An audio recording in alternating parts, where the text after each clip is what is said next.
I turned old roof timbers into pretty unique plinths. Hi, I'm willing to guess that you've got more wasted space in your kitchen than you may think, and have things that are nice to have, but hardly ever get used. Here I'll show how you can use free wood to maximise space, and why I think it's a good beginner's woodworking project. Looks like I'm going to have fun taking all of those out, aren't I? Yeah. But first let's talk about plinths, as we'll need these later to hide the storage space. Plinths are the trim that go underneath the kitchen cupboards, the bit you kick when washing up. But they also stop toys being lost to the murky, unreachable oblivion. Yours are probably MDF or chipboard, but that'll do fine for this project, although I don't think you'll regret replacing them with solid timber. I have 5 plinths to build from this timber, so take it to my brother's workshop to run through his machine tools. Unfortunately, I didn't denail enough for all 5 plinths, as you'll see later. Look at this, man, this is a real workshop. Look at this. Planer, look at the length I can get through that saw. Just wicked. This is like, yeah, playtime. I won't show you much of building these 4 plinths, as it's hardly a beginner's project when using all these tools, so skip forward if you want to see the cupboard, stroke storage part being built in my lowly garage. But conceptually, plinths are super simple, though I think they can have a big impact if you make them from solid wood, and then old slow growth timber really starts showing off its character. Next up is getting the 90-degree angle right, but it's my first time using this planer. Okay, check it set up first before you get going. I've exaggerated it here, but it wasn't quite at 90. Had to blow a little bit of dust out and get this right down.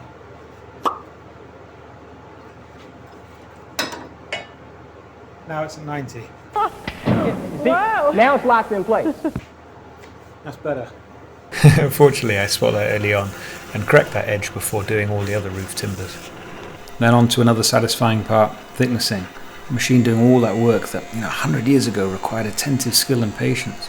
I'm not taking them down to final width yet, just cleaning up the face to see which side looks best before my playtime is over for the day.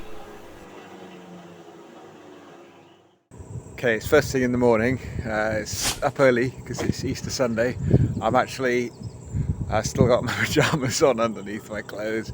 It's freezing here, and yeah, just really lucky to get planing some wood basically. In that little bit over there is where I'm off. I love getting a jump on the day, and this type of woodworking project might just get your higher authorities' approval, as it does add to the look of your home. Anyway, reducing the depth was done on this lovely table saw.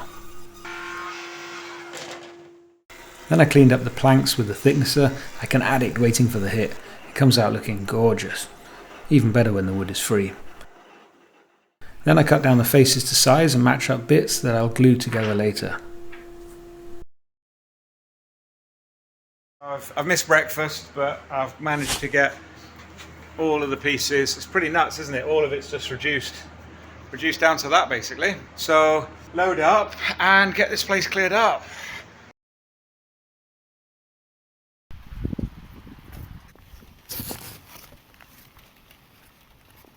At least it gives you a good idea what it's going to look like when it's oiled. Aside from boasting a beautiful carpet, our lofty stairwell doubles as a kiln. Well, general wood store. I've never used a domino, and I'm borrowing this biscuit cutter thing. The higher authorities wouldn't have approved of the dust and accompanying aroma, so I moved outside. If you haven't used one, they're actually pretty satisfying to use, and fast. After the obligatory test fit, it was time to glue up, using biscuits to help alignment. And before anyone mentions strength, they're just plinths stopping toes and kids' toys. Here's an offcut, and there's the join. The wood failed before the glue did, like the adverts. Stronger than the wood itself. Then it was just a case of rinse and repeat, then cutting them down to length with a handsaw.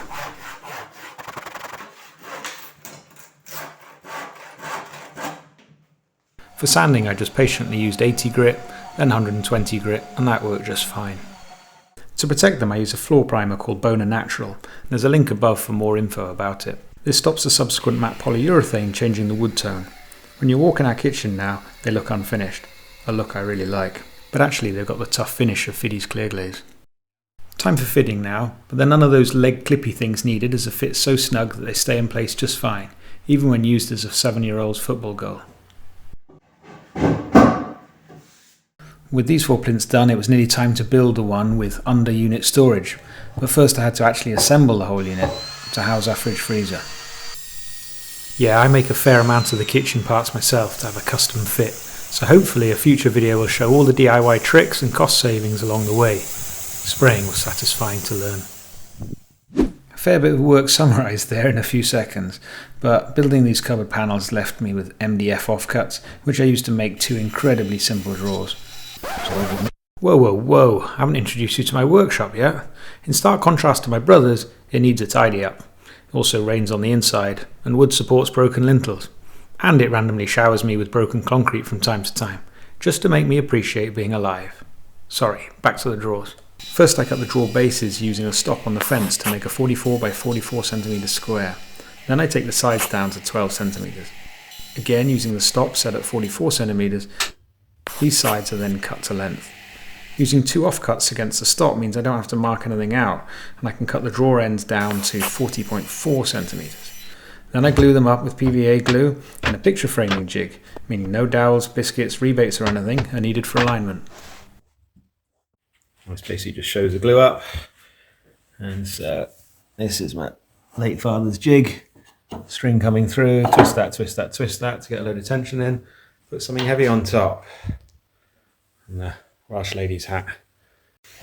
So now I can release the tension, just with a few turns, all comes off. I had some black spray paint left over, just to give it a little something. Like the world's best chocolate. Quadratisch, praktisch, gut. Only Germans would advertise chocolate as being square and practical, but good design stems from simplicity. Well, that's my excuse for using sliding pads, not wheels. And actually, they work so smoothly, as I'll show later. 4 of the plinths done, and in, that's clearly doing its job. And it's time to do this one here now. As I said earlier, I didn't take enough timber to my brother's workshop to mill and plane. So with 2 months until I'm next back there, I don't really want to wait. I decided to just crack on with the last one at my house. This will front the MDF drawers. It'd be so easy to run it through a planer or thicknesser, but I don't have one here. Cutting to length required some yoga. In the absence of any kind of workbench, I'm using the poor old blade. But cutting the face was much more conventional, by first planing flat, then cutting parallel. In a previous test I found that sanding the rough wood would just take too long, and I spotted this idea on YouTube somewhere. I used a flat piece of chipboard as a guide.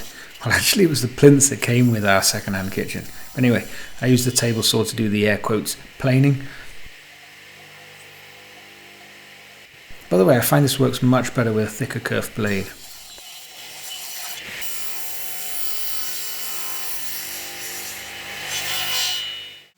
Now it's pretty quick to get smooth. With one side cleaned up and looking good, I could clean up the other side. This one was less attractive, so it would be the back of the plinth. Oh, I fear this machine. Yeah, I always use this with caution.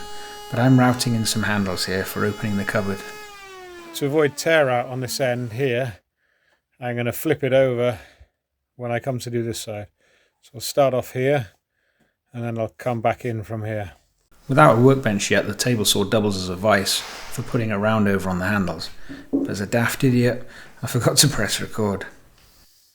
I now needed a way to know where to attach the drawers to the plinth. With 2 wooden blocks to stop the drawers going back too far, I slid the drawers into position. With the screws sitting just a little bit proud, I used a little bit of cardboard to raise the plinth a tiny bit, then pushed against those screws to mark out the correct positions. Attach them together, then test. Ooh, that's a bingo! You just say bingo.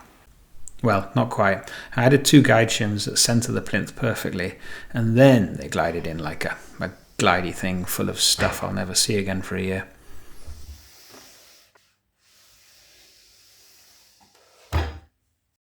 What do you think? Bit of Welsh for you. Beth wyt ti'n meddwl? Solid wood, or should I have painted some MDF green like other kitchens have? How would you like your side passage door fitted, sir? I'd like it upside down, and I'd like to have the hinges mounted in a way I've never seen before. I'd like it to not open, and last but not least, I'd like it to be an interior door, please. Thank you very much. Sorry, a bit random, but a long way to say that light doors, the thickest bit of the two pieces I used, went at the bottom, not the top. Just looks nicer, doesn't it? Thanks very much for watching. You might be wondering why I haven't converted the other 273,000 square centimetres of storage here. Because, well, I've got no room for the important stuff. Yes, I know I'm weird. I'd so appreciate your subscription to my channel. I haven't really got much to offer, but one day, just one day, I'll make something out of these pieces here.